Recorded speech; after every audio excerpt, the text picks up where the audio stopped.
He is the sword of heaven, the commander of heaven's armies, and the one who cast Lucifer down. Demons flee at the sound of his name, and when the final battle comes, it will be he who stands at the front lines. This is Pantheon mythology, and today we're exploring the question, why is Archangel Michael so feared? If you too want to be the sword of heaven, check out Pantheon Apparel, our clothing brand inspired by mythology, legends and ancient warriors. We ship worldwide and are rated excellent on Trustpilot. Link in the description.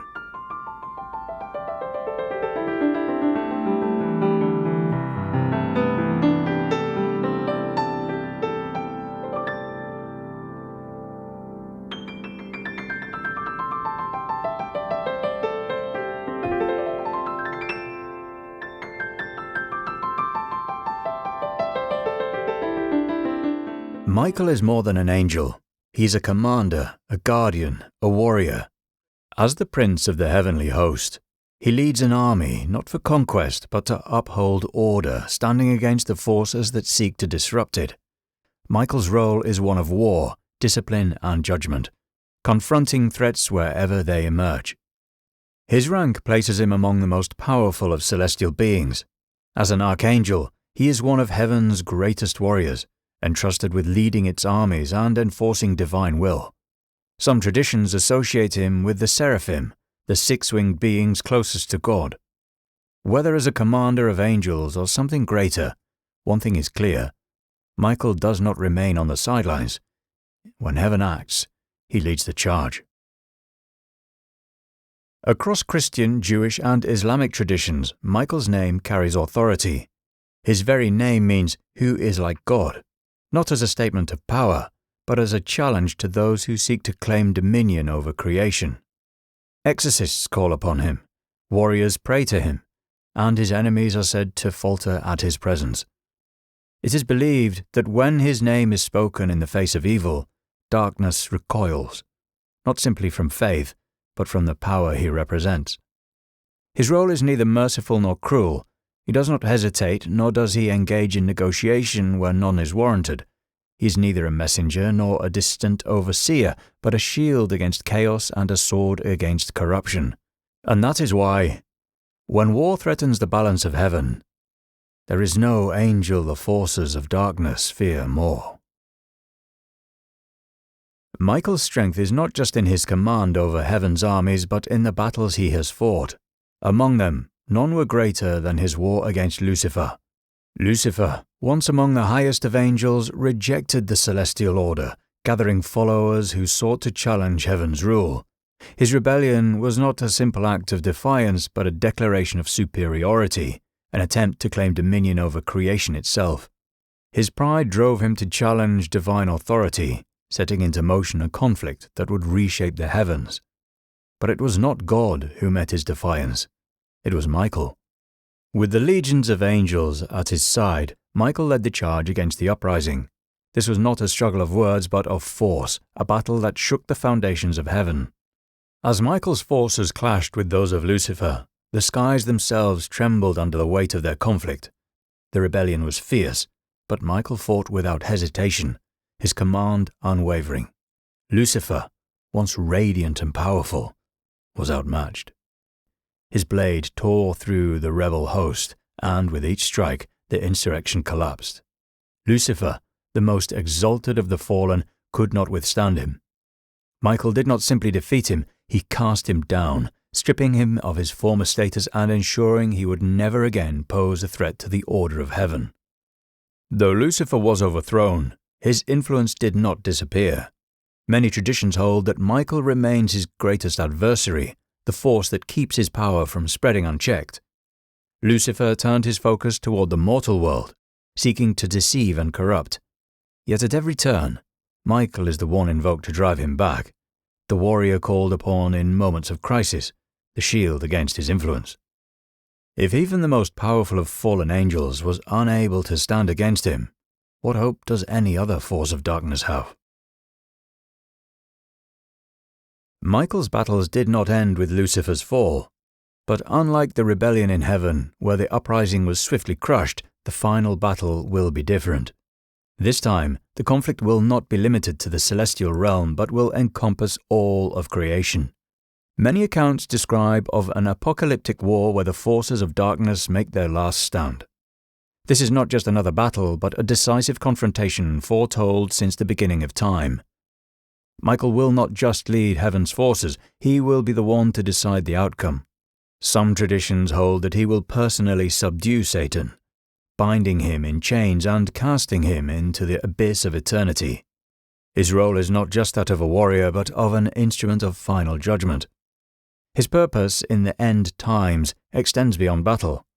Unlike previous conflicts, where he wielded his sword against armies of rebels, his final duty will go further. Michael is also seen as a figure of judgment, the one who weighs the souls of the dead, measuring their deeds and determining their fate. He is no longer only a defender, he becomes the ultimate arbiter of justice. Some depictions show him carrying a celestial scale, balancing righteousness and sin. Those who stand before Michael do so knowing that his verdict is final. He is not like guardian angels who guide and comfort. Michael does not come to offer second chances, nor does he enter the battlefield to shift an uncertain war. The time for mercy will have passed. He does not fight for the possibility of victory, he fights to bring the final reckoning. To the faithful, his presence is the assurance that heaven's triumph is inevitable. To the wicked, he is the force that ensures they will never rise again.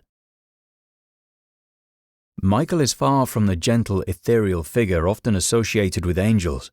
He is a warrior, a being of immense power whose presence commands rather than comforts. Unlike angels of mercy or guidance, Michael exudes an overwhelming intensity, one that demands obedience. He does not watch from a distance, he enforces the order of heaven with unwavering authority. He is almost always depicted as armed for battle. Many accounts describe him wielding a flaming sword, a weapon said to cut through corruption itself. Others portray him with a long spear to strike down demons with precision or chains to bind the forces of darkness so they may never rise again. These are not just symbols, they are tools of war, each serving a purpose in its eternal struggle against chaos. His appearance reflects his nature. Many traditions describe him as an awe-inspiring figure radiating light so powerful it blinds those who look up to him. Clad in celestial armor, he shines with an intensity that is both magnificent and terrifying. Some say that those who counter him experience overwhelming fear, unable to move under the weight of his presence. To those who oppose him, he's not just a warrior, he is the embodiment of judgment. Michael's role shifts across different locations, but his power and command remain constant. In Christianity, he is supreme commander of heaven's armies, the one who cast Lucifer down and who will lead the final battle against evil. His role as warrior is unparalleled. He does not merely defend, he secures victory. In Islam, he is known as Michael, the archangel associated with the elements, sustenance, and divine rewards. Some interpretations suggest that he controls the forces of nature itself, maintaining balance in the world. Unlike Gabriel, the messenger, or Israfil, the angel of the final trumpet, Michael's power is tied to the fundamental workings of existence. In Judaism, he is the protector of Israel, a guardian against demonic forces and the one who intercedes on behalf of the righteous. He is described as the great prince who watches over God's people, shielding them from supernatural threats. Some accounts also associate him with guiding souls to the afterlife, ensuring only the worthy pass through the gates of heaven. While Michael is known as a protector, there are also stories where he brings fear even to mortals. Some accounts depict him as not only a warrior, but as an executioner of divine judgment.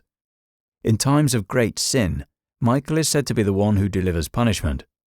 Legends describe him as the one who ends the lives of the wicked, ensuring they receive the full weight of justice. In these stories, there is no offer of repentance, only judgment. So then, why is Michael so feared? He is heaven's mightiest warrior, the unyielding force that stands between order and chaos. He does not bargain, nor does he waver in the face of opposition. When Lucifer defied the heavens, it was Michael who led the charge. When the last war begins, it will be Michael who stands at the front, ensuring that darkness does not prevail. But fear of Michael is not rooted in cruelty or vengeance. He does not seek to destroy for the sake of destruction.